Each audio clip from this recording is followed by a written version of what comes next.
Всемирный фестиваль молодежи стартовал в Сочи. Он будет проходить до 7 марта на федеральной территории Сириус. Город встретил делегации из 188 стран, в частности из Индии, Ливана, Казахстана, Индонезии, Бразилии, Ирана, Сербии. Самая многочисленная иностранная группа прибыла из Белоруссии. Из Ингушетии во Всемирном фестивале молодежи принимают участие более 50 молодых людей.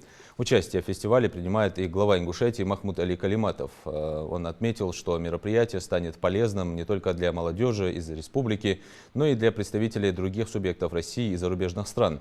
На мой взгляд, подобные международные площадки способствуют обмену опытом, укреплению культурных связей и развитию дружественных отношений между молодежью разных стран.